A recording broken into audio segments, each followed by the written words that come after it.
Some men do not know the difference between a joke and a wound. They have spent so many years wrapping their cruelty in laughter that they have genuinely stopped being able to tell the two apart. They will tell you they are just playing. They will tell you their wife knows they do not mean it. They will look at the room after one of their comments and read the silence as appreciation instead of discomfort, because reading it correctly would require a kind of honesty they are not prepared for. Terry Dunmore was that kind of man. He had a big laugh and a fast tongue, and he had spent 15 years of marriage using both of them at his wife Linda's expense. Not in the way that leaves visible marks. In the way that leaves invisible ones, the kind that accumulates so slowly that the person absorbing them stops noticing until the morning they look in the mirror and realize they have forgotten what their own confidence used to feel like. Linda Dunmore had forgotten. She had not always been a woman who made herself smaller in rooms. She had been, by every account of the people who had known her before Terry, vivid and funny, and entirely at ease in her own skin. But 15 years of small, public jokes at her expense had done what they were designed to do. They had worn her down to a version of herself that she had accepted as the real one. None of that was visible when the Dunmore family walked into the Family Feud studio on a Wednesday afternoon in November. They looked like a normal, cheerful family going somewhere fun. Terry walked in with the loose confidence of a man who expects to be liked. Linda walked beside him, smiling, having a good time. And then Terry Dunmore made the mistake of trying to be the funniest person in a room that already contained Steve Harvey. What happened next took 12 minutes. It changed Linda Dunmore's life. It reminded everyone watching, across a studio audience, across tens of millions of eventual viewers, that there is nothing funny about making the person you love feel small. Linda Dunmore was 49 years old and had spent the better part of her adult life being good at things nobody gave her credit for. She had grown up in Savannah, Georgia, the oldest daughter of a schoolteacher mother and a postal worker father who had raised 4 children with very little money and considerable dignity. From them she had inherited a practical intelligence and a generosity of spirit that expressed itself in the specific way it expresses itself in oldest daughters, as competence. As the ability to walk into any situation and figure out what needs to happen and make it happen. She had put those qualities to work in every corner of her life. She had worked as a hospital administrator for 17 years, managing the coordination of an entire department with the kind of quiet effectiveness that keeps institutions functioning and almost never gets recognized publicly. She had raised 2 children, a son named Deshaun who was 22 and a daughter named Maya who was 19, largely as the primary parent, because Terry's work schedule and Terry's social life and Terry's various projects had a reliable way of occupying the time that childcare required. She was good at cooking, at managing a household budget, at diffusing tension in a group, at remembering the names of people she had met once years ago and asking after them specifically when she saw them again. She was funny in the dry, observational way that intelligent people who spend a lot of time paying attention to the world around them tend to be funny. Her children knew this. Her colleagues knew this. Her friends from before her marriage knew this. Terry, to the extent he was aware of it, had found a way to absorb Linda's strengths as a reflection of his own good taste in choosing her, while simultaneously treating those same strengths as opportunities for the kind of teasing that functions as control. He would joke about her cooking in front of guests, always adding, when she went quiet, that she knew he was kidding. He would impersonate her management voice at dinner parties in a way that made people laugh uncomfortably. He would answer questions about her career with the particular brand of condescension that is technically complimentary but lands like the back of a hand. Linda had learned to deflect, to change the subject, to find the nearest exit from a moment that had become about Terry proving something at her expense. It had become so automatic that she no longer fully registered when she was doing it. Terry Dunmore was 52 years old and was, in many genuine respects, a capable and accomplished man. He ran a successful landscaping and lawn care business that he had built from nothing over 20 years, starting with a single truck and expanding to a fleet of 8 vehicles and a year-round staff. He was proud of this, legitimately proud, and with justification. He had worked hard and taken risks and built something real. The problem was not that Terry was a bad man. The problem was that Terry had built an identity around being the most capable, most entertaining, most noticed person in any given room, and he had never examined what that identity cost the people closest to him. He was the kind of man who, at a dinner party, could hold a table for 45 minutes and leave everyone feeling like they had a wonderful time. What none of those people saw was the drive home afterward when Linda sat quietly in the passenger seat while Terry replayed his own highlights. He was not deliberately cruel. That in some ways made it more insidious. Deliberate cruelty can be named and confronted. Terry's version of it hid inside charm. It hid inside affection. It hid inside the genuine warmth he was capable of, which was real, and which made Linda's situation more complicated than it would have been if he had simply been unkind. He had organized the Family Feud application himself.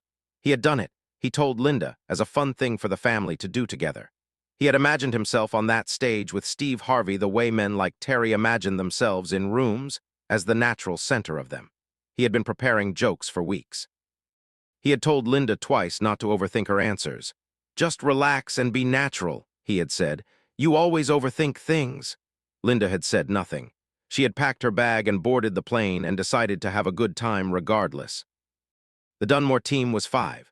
Terry and Linda, their son Deshaun, who was 22 and had his mother's calm and his father's jawline, their daughter Maya, who was 19 and had been accepted to nursing school the previous spring, and had her mother's practical intelligence wrapped in considerably less patience, and Linda's older sister Cheryl, who was 54, and had been watching Terry perform for 15 years with the specific expression of a woman who has been waiting for the right moment.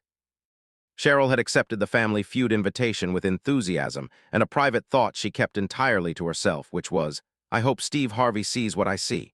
They flew in on a Tuesday and spent the day before the taping doing tourist things. Terry was in excellent form throughout, funny, generous, the kind of company that makes a group day feel easy and light. Linda was happy. The children were happy. Cheryl watched Terry the way she always watched him, with appreciation for what was genuine and vigilance for what was not. The morning of the taping, as they got ready in the hotel room, Terry made a joke about Linda's outfit, something about whether it was a little much for a game show. Linda changed her outfit. She did not make a scene. She just changed it calmly, the way she had learned to absorb these small redirections and move on. Cheryl, in the next room, heard the exchange through the thin hotel wall. She said nothing. She fixed her lipstick and picked up her bag and walked into the hallway and waited, and the expression on her face had shifted from vigilance to something more like readiness. The Family Feud studio was warm and electric, the way it always is, a space designed to make ordinary people feel like the day is going to go exceptionally well. The Dunmore family arrived with good energy. Terry was immediately in his element, working the production assistants and the warm-up comedian with the ease of a man who treats every new room as a stage he has already conquered. Linda moved beside him, smiling, responding to the warmth of the studio the way she responded to any environment where the social temperature was high, by calibrating to it, making people comfortable, finding the right thing to say. She was good at this. Several production staff members noted afterward that she had a quality about her that made you want to be in the same room with her. There was something generous in how she moved through a space. Steve Harvey came out and the studio went up. Terry was already leaning forward in his seat with the expression of a man who has been waiting for his entrance. Steve worked the crowd, delivered his opening, and then came down to meet the families. He worked his way along the Dunmore line, Deshaun, Maya, Cheryl, each of whom he greeted warmly. Then he came to Terry, who shook his hand with the pumping enthusiasm of someone who has been rehearsing a confident handshake, and said, "Steve Harvey, man, I have been waiting for this. We are going to have some fun today." Steve smiled his professional smile. "I like the energy," he said. He looked down the line at Linda. "And who is this?" "That's my wife, Linda," Terry said before Linda could respond herself. "She's been nervous all morning. I told her not to overthink it, but you know how wives are." He laughed. The laugh was big and practiced. Steve looked at Linda. Linda was still smiling, but the smile had the specific quality it got when she was absorbing something and choosing not to react. Steve had seen that smile before, not on Linda specifically, but on women in general, and he recognized it the way a person recognizes a familiar weather pattern. "Linda," Steve said, addressing her directly and with a warmth that was pointedly different from the warmth he had offered Terry. "How are you feeling about today?" "I feel good," Linda said. "I'm ready." "She says that," Terry said, grinning. "We'll see." Steve Harvey looked at Terry for just a moment. Then he smiled and moved on. But something had registered. Something had been filed. The Dunmore family was matched against the Patterson family from Memphis, a 3-generation team anchored by a 68-year-old grandmother named Cora who had the fastest buzzer hand in the room and absolutely no mercy about using it. The game was loud and competitive from the first question. Terry was exactly as entertaining as he had promised. He buzzed in fast, delivered his answers with a flourish, and played to the audience in a way that kept the energy high. He was genuinely good at the game, quick thinking, confident, hard to rattle. The audience liked him.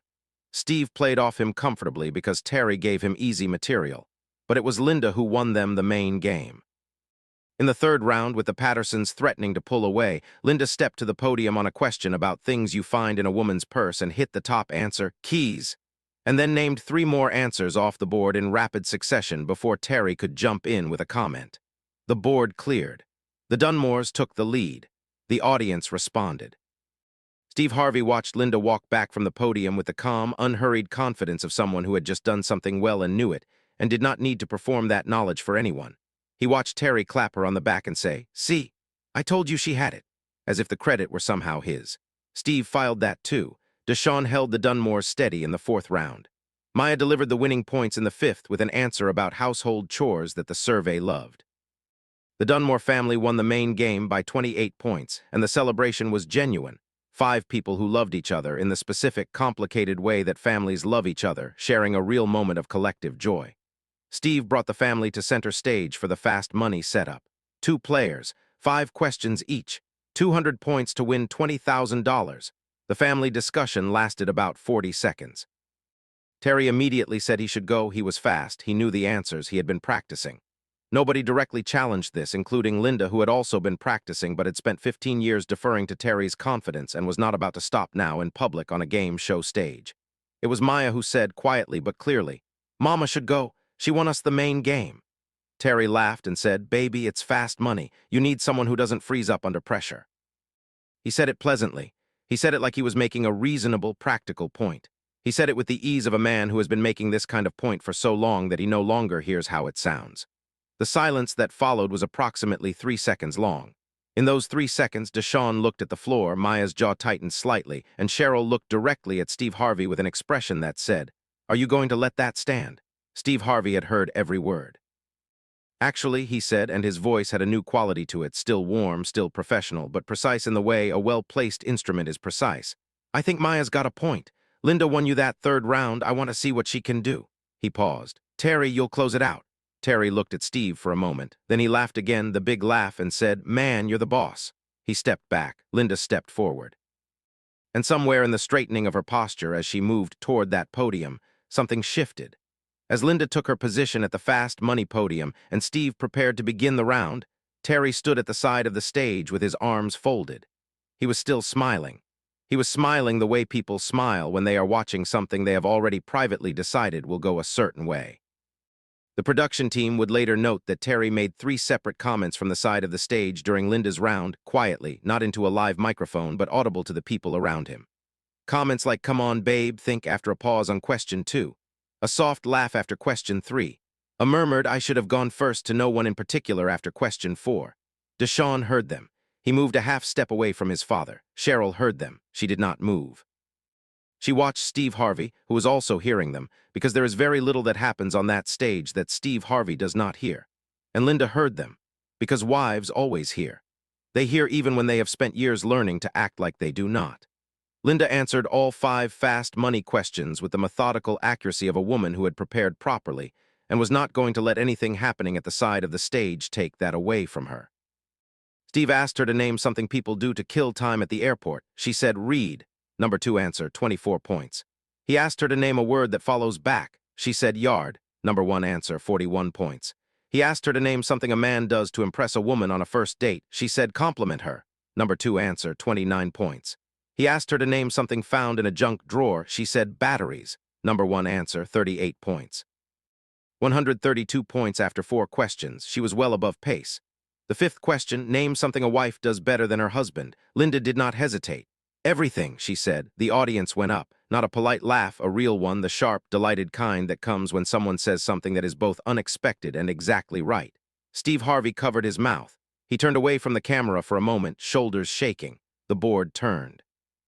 Everything, number 1 answer, 47 points. Linda had scored 179 points. She had just set a personal record for the show's history that season, and she had done it with a 5-word closing answer that the audience was still laughing about when Steve turned back to face the room. He looked at Linda for a long moment. She was standing at the podium with her hands folded in front of her, composed, the smallest possible smile on her face. Then Steve Harvey looked over at Terry. Terry was still at the side of the stage. He was clapping. He was a man who loved his wife, in the real if insufficient way that men like Terry love their wives, and he was genuinely pleased that she had done well. but there was something slightly off in the quality of the applause. It was the applause of a man who had been expecting to be necessary and had found himself unnecessary and was working out what to do with that information in real time. Steve walked toward him slowly in the way Steve Harvey walks when he is about to say something and wants the room to understand that what is coming is worth paying attention to. "Terry," he said. "That's my wife, man," Terry said, still grinning. "I always knew she had it." "You knew," Steve said. He nodded slowly, as if considering this. "Because a few minutes ago, when we were deciding who should play, I believe you said, and correct me if I'm wrong, that you didn't want to send someone up here who might freeze up under pressure." The studio went quiet. Terry's grin stayed in place but lost some of its certainty.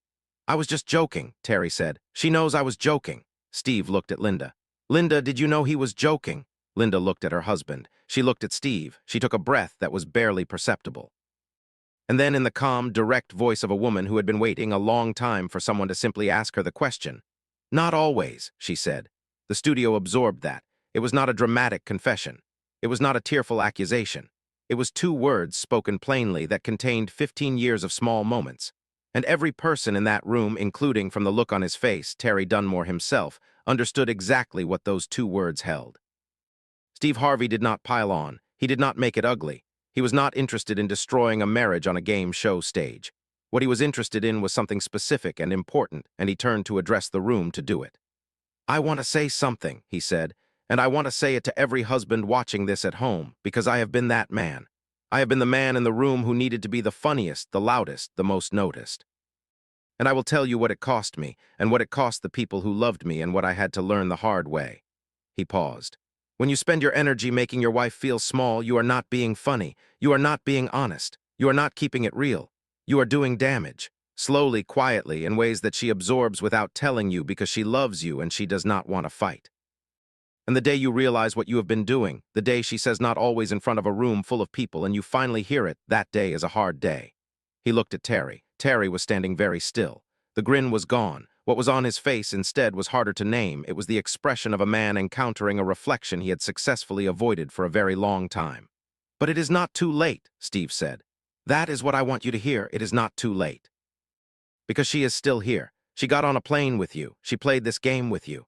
She just scored 179 points, and I think she did it for you, among other reasons. That woman loves you, and the question is what you are going to do with that." The studio audience had been with the moment from the beginning, and when Steve finished speaking, there was a beat of silence before someone in the back row started clapping. Within 5 seconds, the entire room was on its feet, not for Steve. For Linda.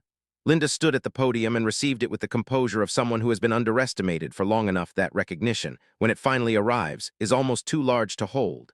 Her eyes filled.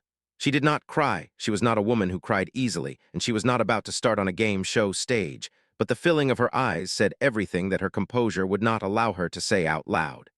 Deshaun walked to his mother without waiting to be invited. He put both arms around her and held on. Maya was right behind him. Cheryl came last, and when she hugged Linda, she said something quietly into her ear that nobody else could hear, and Linda laughed, a real laugh, a surprised one, and held her sister back. Terry stood apart from the group for a moment. He was looking at his wife and his children and his sister-in-law, and whatever was happening on his face in that moment was private and real and had nothing to do with performance.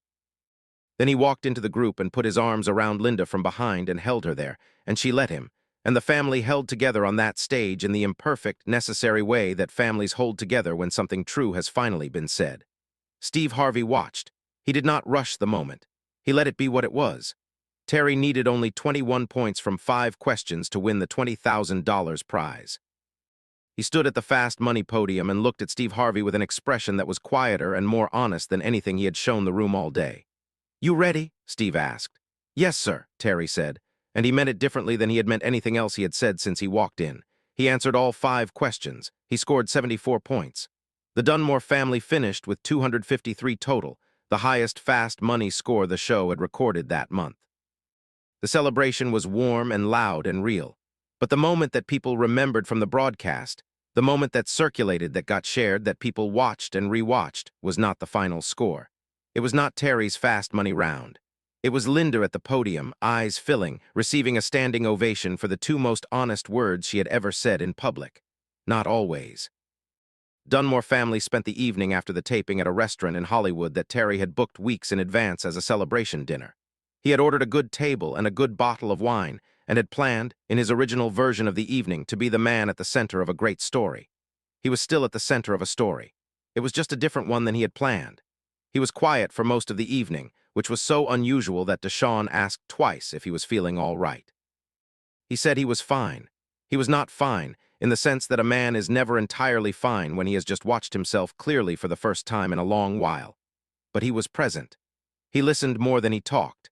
He ordered Linda's dessert without being asked because he remembered what she liked, and she noticed that he had remembered, and they looked at each other across the table in the way that married people look at each other when something is shifting. Cheryl drove back to the hotel with Deshawn and Maya to give them time alone. It was the most considerate thing she had done all trip, and she did it without being asked. What Linda and Terry talked about on the drive back to the hotel has never been shared publicly. What Cheryl and Maya and Deshawn have said in various contexts over the years is that something changed that night. Not completely, not all at once. But the way a room changes when a window is opened, the air moves, the quality of the light is different, and you realize that it had been stale for a long time without anyone saying so. The episode aired on a Thursday evening 3 weeks after the taping. The clip of Linda's final fast money answer, everything, and the standing ovation that followed circulated within the hour. By midnight, it had been viewed 8 million times. By the following weekend, the number was over 30 million. But it was Steve Harvey's speech, specifically the line, "When you spend your energy making your wife feel small, you are not being funny. You are doing damage," that drove the deepest and most sustained response. Marriage therapists shared it. Faith communities showed it in Sunday services. Women forwarded it to their husbands with no message in the subject line, which communicated everything necessary. Men shared it with their sons. The response to Terry himself was more nuanced than the internet usually manages. There were, of course, people who were angry, and they had reasons to be. But the larger current of response was something closer to recognition. Men who had operated the way Terry operated, who had never stopped to examine the cost of needing to be the funniest person in every room, wrote about what the clip had shown them about themselves. It was uncomfortable reading. It was also honest in a way that the internet rarely manages.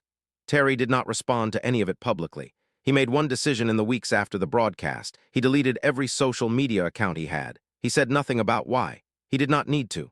Linda was asked to appear on a morning talk show 2 months after the episode aired. She declined. She was asked by a podcast focused on marriage and relationships to share her experience. She declined that too. She gave one interview to a regional magazine in Savannah that had covered a story about her hospital department the previous year. She agreed because the journalist was someone she had known for years and trusted, and because the magazine was not going to turn it into something it was not. She spoke for about 40 minutes. She talked about what the 15 years had actually felt like from the inside, the gradual erosion, the way you adapt to diminishment until it starts to feel like your own personality. She talked about the hotel room the morning of the taping, when Terry had commented on her outfit and she had changed it without thinking. She said, "I did not even register that I was doing it. That is what worries me about it, not the incident itself, the automaticity of it." The way it had become so normal that I had stopped noticing. She was asked whether Steve Harvey's intervention had changed anything. "It named something," she said. "Something that had been in the room for a long time without a name, and once you name a thing, you cannot unname it. You cannot go back to pretending it is not there. Whether that is a good thing or a painful thing depends on what you do with it afterward. For us, I think it has been both." Terry Dunmore has spoken publicly about the experience exactly once, in a conversation with his pastor that was shared, with his permission, at a men's retreat in Georgia 6 months after the episode. He spoke for about 20 minutes. He was not looking for applause or absolution. He was, by several accounts from men who were present, simply trying to be honest about something he had been dishonest about for a long time. He said that watching the clip back, watching himself from the outside, the way you cannot do in real time, had been one of the more uncomfortable experiences of his life. "I saw it," he said. "I saw what I was doing, and I saw what it was costing her, and I saw how much of who she was had gone quiet because of what I thought was just how we talked to each other. I had convinced myself it was our dynamic. It was not our dynamic. It was something I was doing, and she was surviving." He said that the hardest part was not the public exposure of it.